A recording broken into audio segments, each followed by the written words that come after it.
Thank you. Thank you.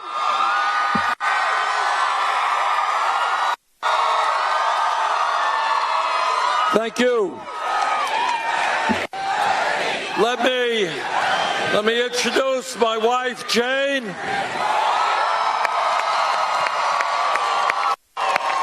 And let me introduce Congresswoman Tulsi Gabbard.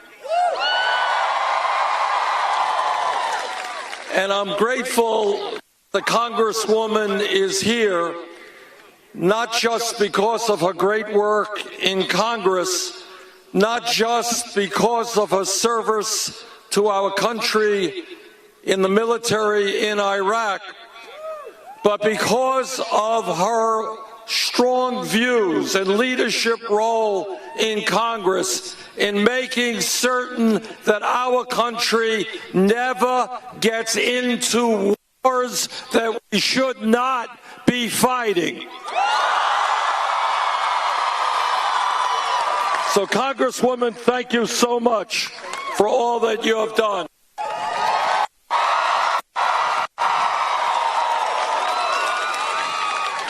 And let me also thank Isaac Netzer and Molly Weiss and Courtney Graham, and mostly all of you for being here today.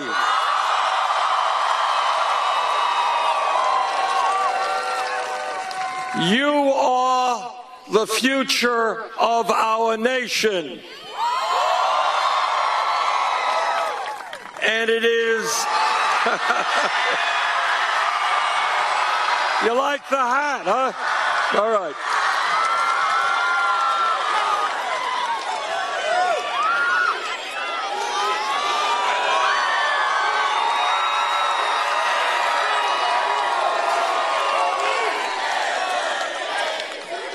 You are the future of our country, and you have the right, the democratic right, to help shape the future of this country.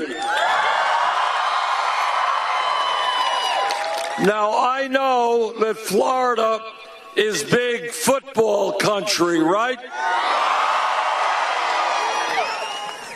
But unless you're out on the playing field, football is a spectator sport. Democracy is not a spectator sport.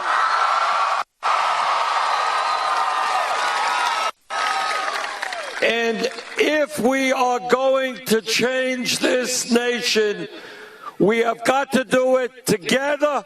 You and all Americans must be involved in the political process.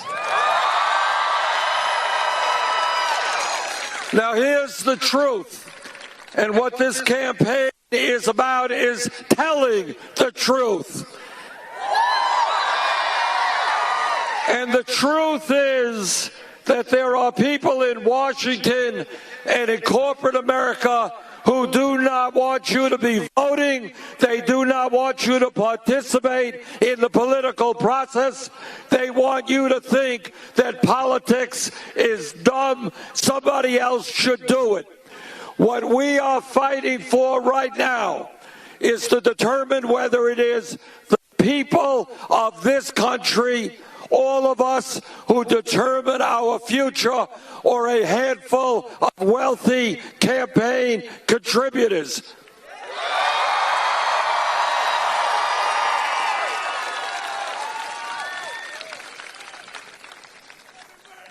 Let me very briefly tell you some things that other candidates for president will not.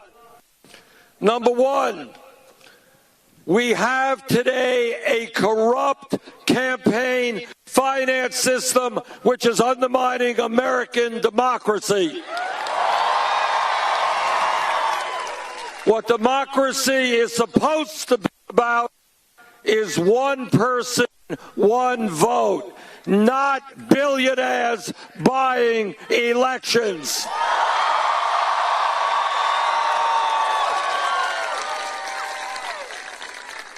Democracy is not about the Koch brothers and other billionaires spending hundreds of millions of dollars to elect candidates who represent the wealthy and the powerful. That's not democracy. That is oligarchy. And together, we're going to change that.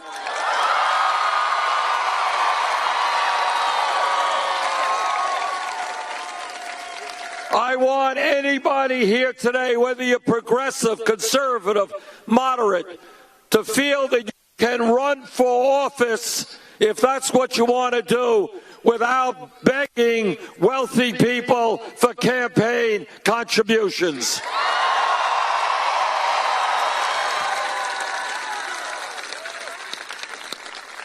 Second of all, and not unrelated to a corrupt campaign finance system, is the fact that we have a rigged economy. Now, what does that mean? What it means today is that in Florida, in Vermont, and all over this country, you got millions of people who are working longer hours for lower wages.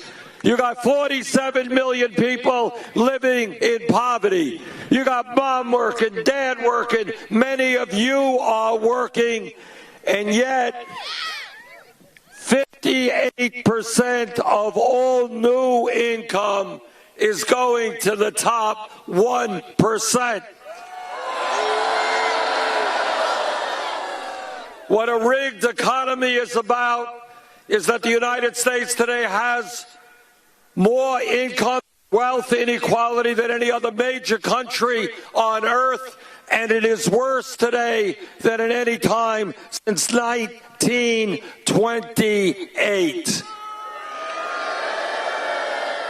What a rigged economy means, and listen to this, the top 1/10 of 1% now owns almost as much wealth as the bottom 90%. What a rigged economy is about is that the wealthiest 20 people in America now own more wealth than the bottom half of Americans, 150 million people. What a rigged economy means that unless we turn this economy around, your generation will likely have a lower standard of living than your parents. We have got... Now, I know you love your parents. I know they're paying to send you here to school. But what the American dream is about, it's always been about, it's been about for my family. My father came to this country without a nickel in his pocket, never made any money. His dream was that his kids could do better than he. That's the American dream.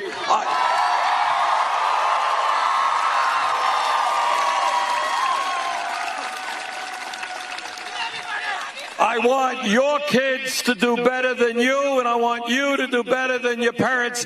I want to see the American dream go forward, not backwards.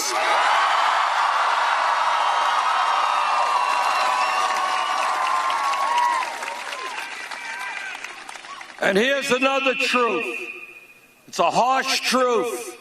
But what this campaign is about is talking about the realities of America, because we cannot go forward unless we lay the real issues on the table. By and large, the media will not talk about the real issues.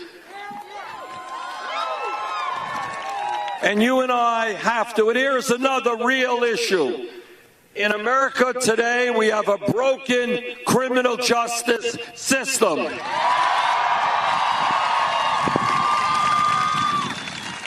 And I want you all to think about this. And what this campaign is about is thinking outside of the box. Don't think status quo. think about what really goes on and where we can go as a nation if we are prepared to stand up and fight. Now, what a broken criminal justice system means is that today we have in America more people in jail than any other country on earth. We are spending $80 billion a year to lock Americans up, and disproportionately the people in jail are African American, Latino, and Native American. Now, right now, just as an example, real unemployment for young people between 17 and 20 who graduated high school is 33% if they're white, 36% if they're Latino, 51% if they are African American. So you want a radical idea? We are going to invest in jobs and education, not jails and incarceration.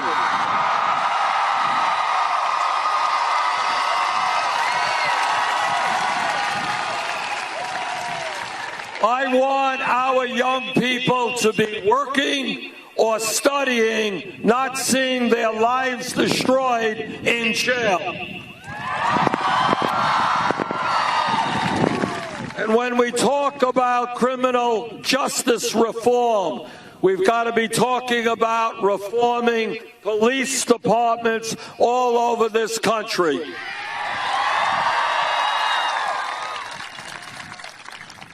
Now, I was a mayor for 8 years, and I've worked closely with police.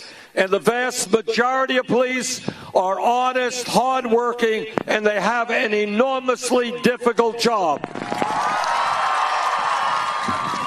But all of us, whether we're black or white or Latino, are tired of seeing videos on TV when unarmed people are being killed by police.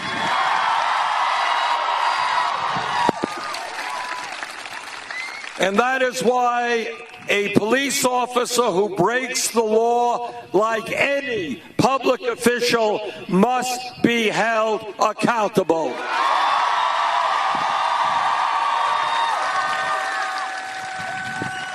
We need to end the militarization of police departments all over this country.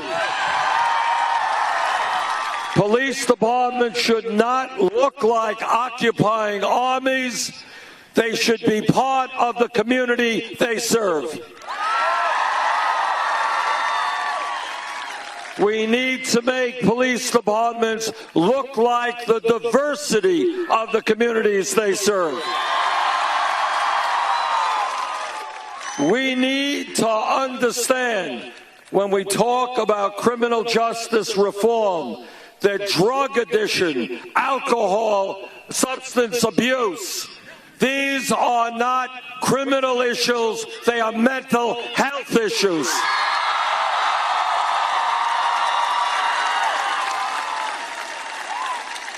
And we need to fundamentally rethink the war on drugs.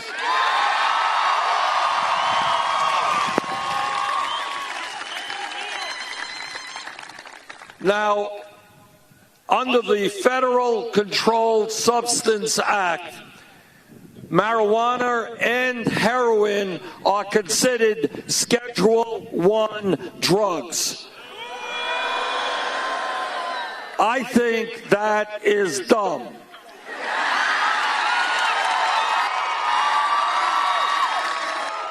All of you know, and I pray that you do know, that heroin is a killer drug. And in my state and all over this country, we are seeing an epidemic of drug overdose on heroin and opiates, and I hope every one of you stays away from those killer drugs.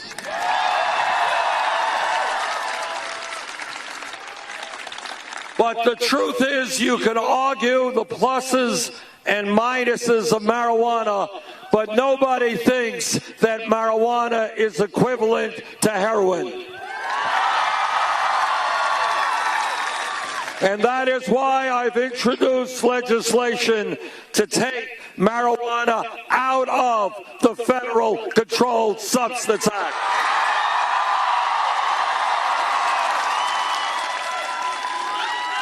Millions of Americans now have police records because of possession of marijuana, and lives have been ruined. Now, states make the decisions, not the federal government, regarding legalization of marijuana, but possession should not be a federal crime.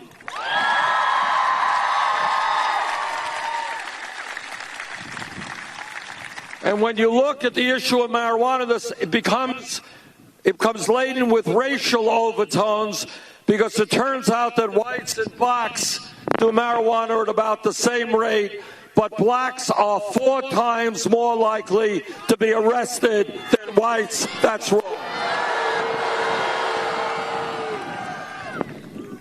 Now, this campaign has been doing really well in the last number of months. When we began,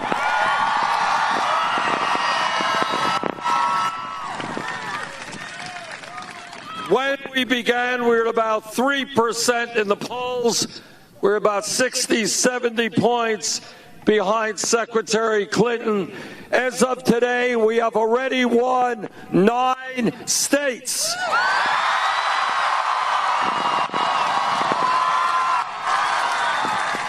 And we just pulled off a major upset in Michigan the other day.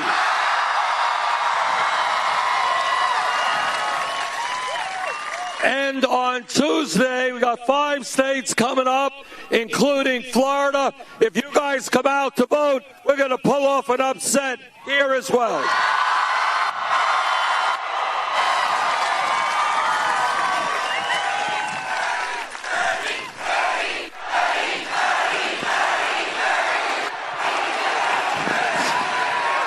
Now, this campaign has been doing well because we are listening to the American people and not just wealthy campaign contributors.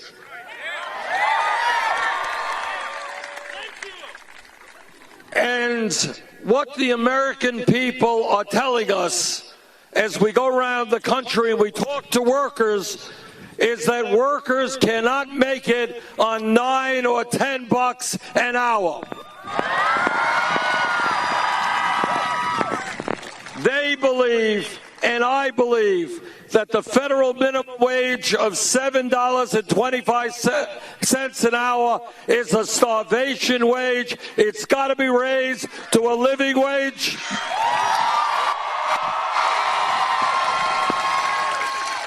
And that living wage should be $15 an hour.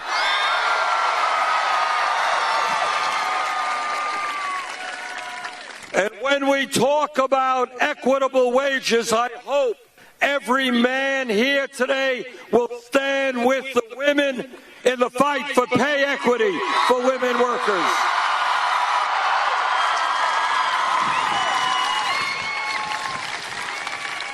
Women in America should not be making 79 cents on the dollar compared to men. That's old-fashioned sexism. We're going to change that.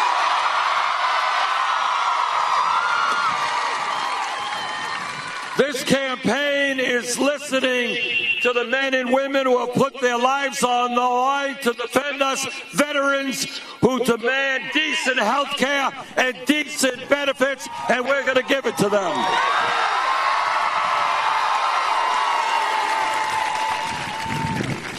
This campaign is listening to young people.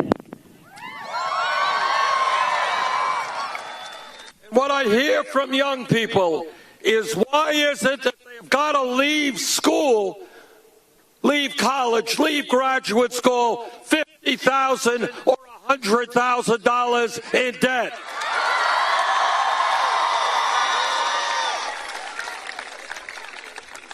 Throughout our lives, people say, get all of the education that you can.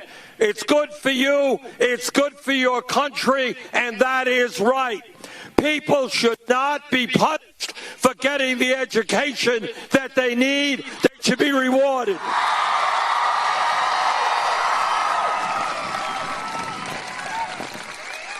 Today in America, we have hundreds of thousands of bright young people who want to go to college, who are qualified to go to college, but can't go to college for one reason. And that reason is their families lack the income. That is wrong.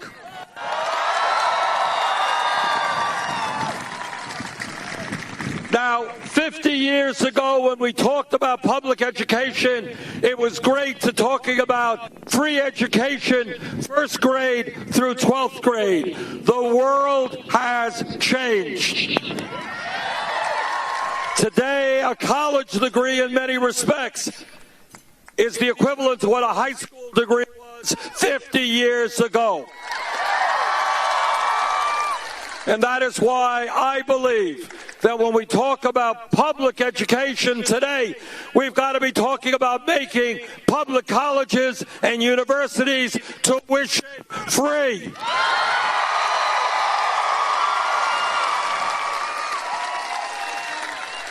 We've got to be talking about substantially reducing student debt. Now, people say to me, well, Bernie, that's a great idea, but it's expensive. They're right, it is expensive. But I'll tell you how we're going to pay for it. When the greed and recklessness and illegal behavior on Wall Street helped destroy this economy, Congress bailed them out.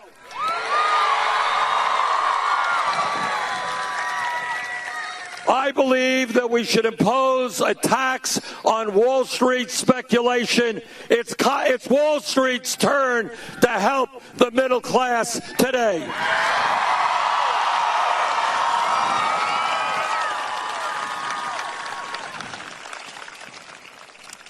This campaign is listening to our brothers and sisters in the Latino community.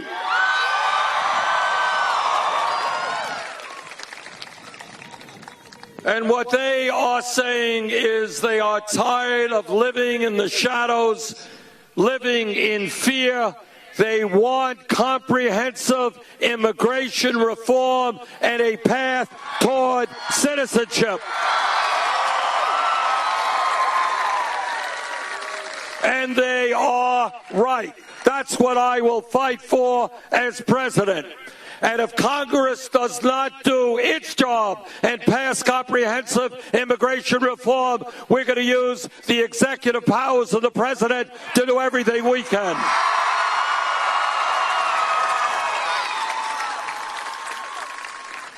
Now, I want to mention to you just briefly some of the differences in this campaign between Secretary Clinton and myself.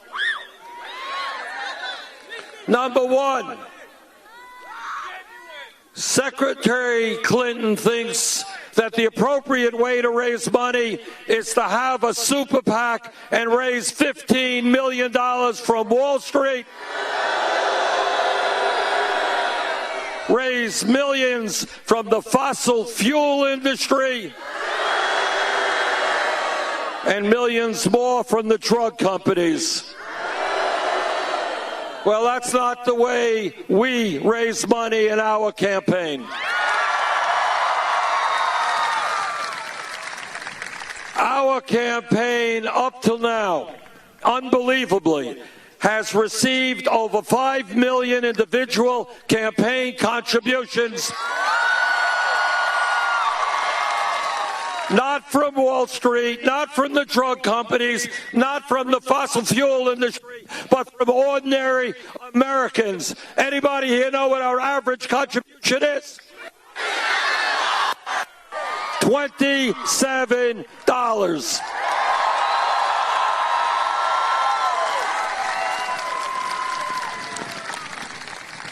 To paraphrase Abe Lincoln at Gettysburg, this is a campaign of the people, by the people, and for the people.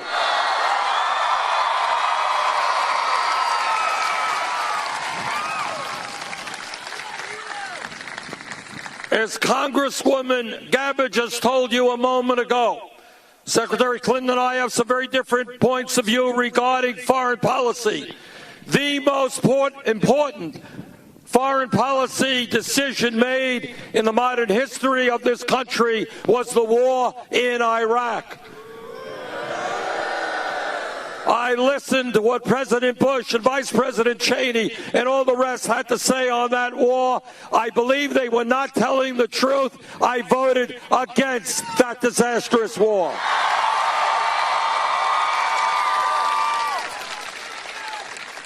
Secretary Clinton heard the same evidence. She voted for the war.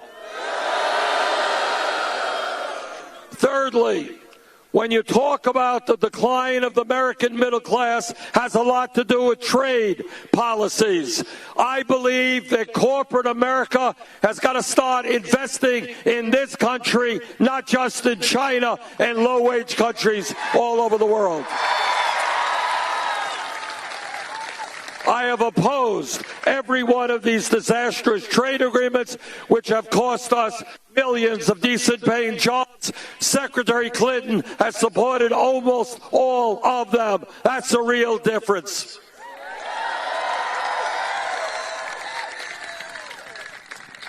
Now, you know, the American people are angry, and they have reason to be angry.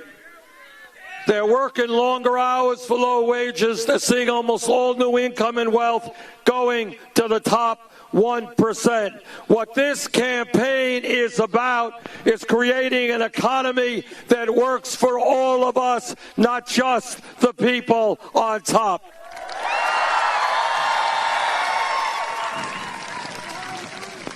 This campaign is about taking on Wall Street and the big money interests. This campaign is about understanding that climate change is real.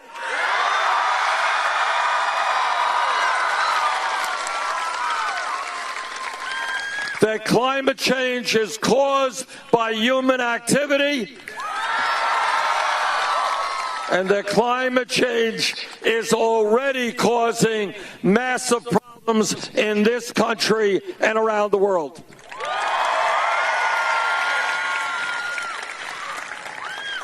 Now, we have a moral responsibility to future generations to have the courage to take on the fossil fuel industry and transform our energy system.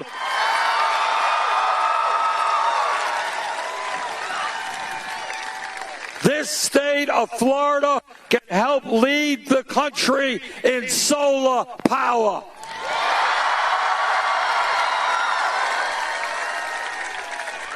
We can move toward wind and other sustainable technologies. Now, let me connect some dots here and show you what a corrupt campaign finance system is. There is almost no Republican, and certainly no Republican candidates for president, who have the guts to come before you and tell you exactly what the scientific community is saying. And the reason that they do not have the courage to tell you that climate change is real and caused by human activity has to do with the corrupt campaign finance system. Because if they told you the truth about climate change, on that day they would lose their campaign contributions from the Koch brothers and the fossil fuel industry. And I say to those Republicans, worry more about the future of this planet than your damn campaign contributions.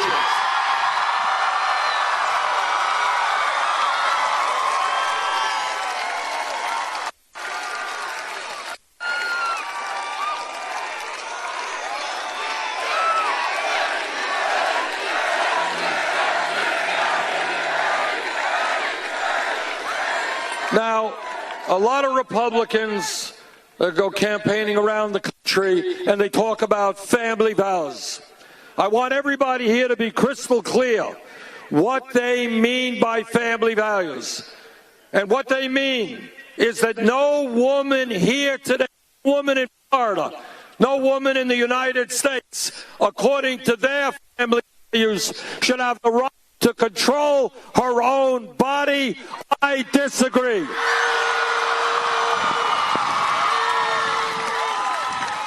What they mean by family values is that our gay brothers and sisters should not have the right to get married. I disagree.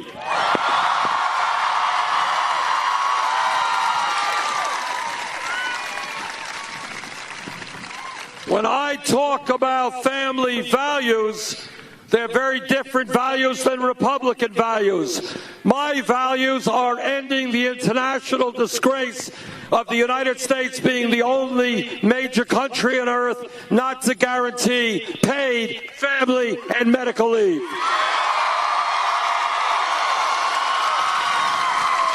I don't want to see women in Florida giving birth today having to go back to work in a week or two, separating themselves from their baby because they don't have the income to stay home. That's wrong.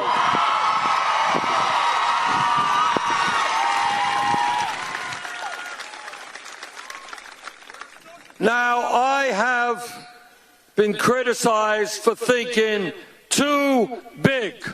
Well, I plead guilty. I think this is a great country, and we can do a lot better than we're doing now.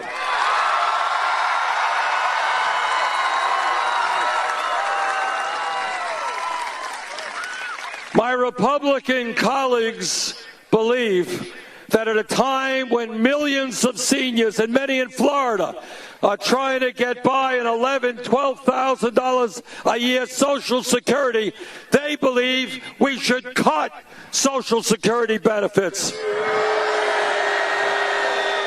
Well, I've got some bad news for them. Not only are we not going to cut Social Security benefits, we are going to raise Social Security benefits.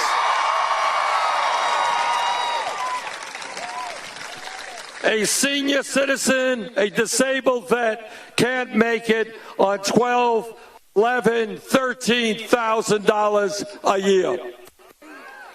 A great nation is judged not by how many millionaires and billionaires we have, but how we treat the weakest and most vulnerable people amongst us. We will not turn our backs on Americans' seniors. We're going to stand up for them.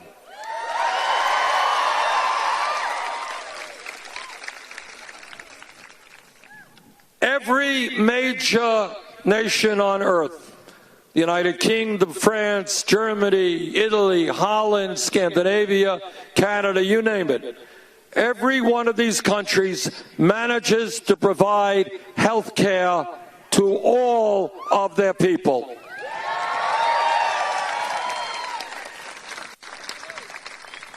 Now, I have been criticized for saying this, so let me say it again. I don't want any misunderstanding. I believe that health care is a right of all people, not a privilege.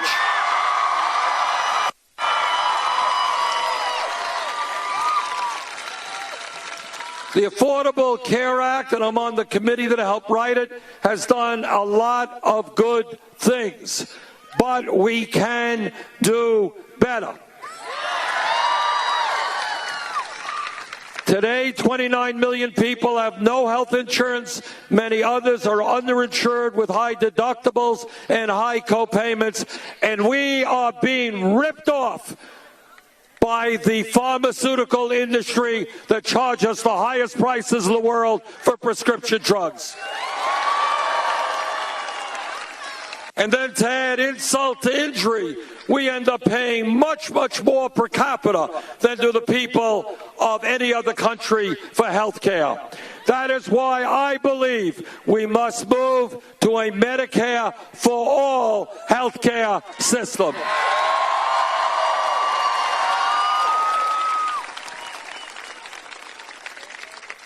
Now, let me tell you something that no other candidate for president will tell you.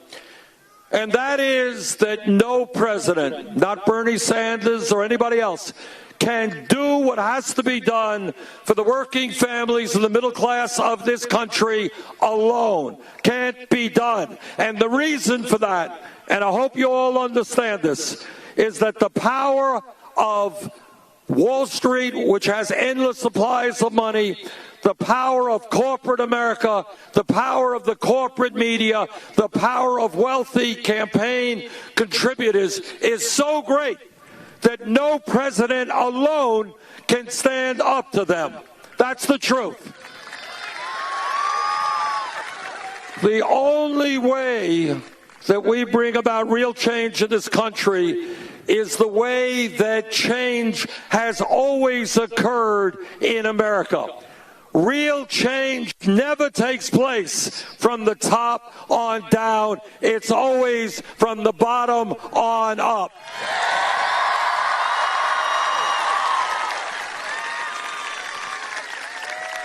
Whether it is the right of workers to be a member of a union, that took place when millions of workers stood up and fought for that right.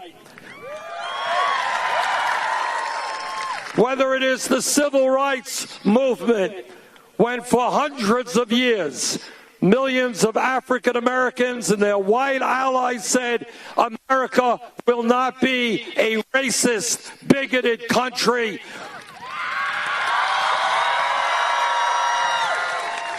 And change took place when people stood up and demanded end to segregation and racism. 100 years ago today, women in America did not have the right to vote, could not go to certain schools, could not do the jobs they wanted. Change for women's rights did not take place because somebody signed a bill. It took place because millions of women and their male allies said, in America, women will not be second-class citizens.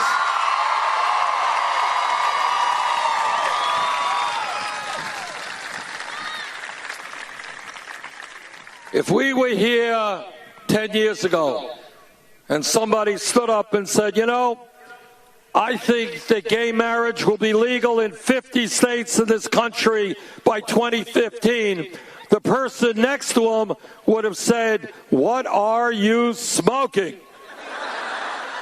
Which is a whole other issue. But, again, this is how change takes place. The gay community and their straight allies said that in America, people should have the right to love and marry the people they want, regardless of gender.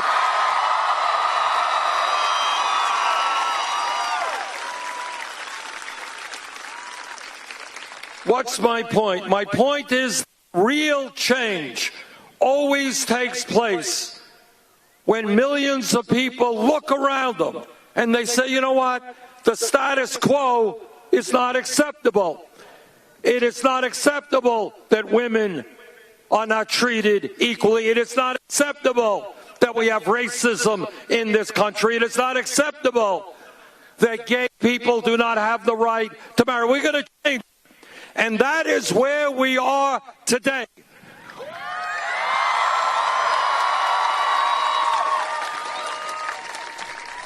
It is not acceptable that we have more income and wealth inequality than any other major country on earth. It is not acceptable that we are the only major country on earth that doesn't guarantee paid family and medical leave and health care to all. It is not acceptable that we have the highest rate of childhood poverty of almost any major country on earth. It is not acceptable that we have veterans sleeping out on the street when people want to give hundreds of billions of dollars in tax breaks to the wealthiest 1%.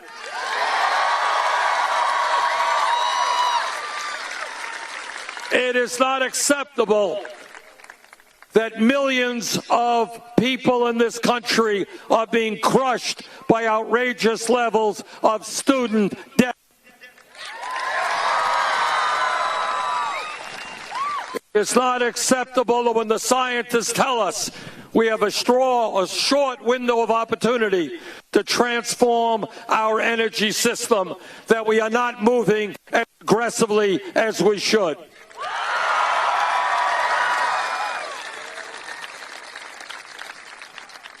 Now, what do we do to change it? What we do to change these things is to make certain that we have a government that represents all of us and not just wealthy campaign contributors. The way we change this is when millions of people begin to get involved in the political process in a way that we have not seen for many years.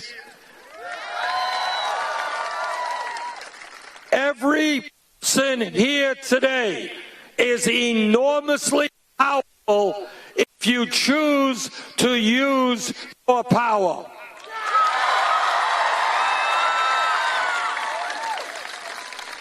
If a couple of million students tell Washington, D.C. that they are not going to spend their lives paying off student debt, trust me, Congress will make public colleges and universities tuition free. But that does not happen unless you tell them. When workers tell Congress that they demand a $15 an hour minimum wage, we'll get it. But it won't happen unless workers stand up and fight for it. So what this campaign is about is more than electing a president. It is making a political revolution to transform our country.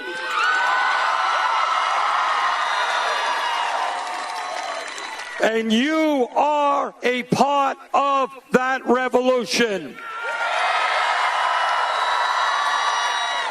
What we have learned in this campaign, having won 9 states, is we do well when people come out to vote and there are large voter turnouts. Let's win here in Florida on Tuesday. Come out to vote. Thank you very much.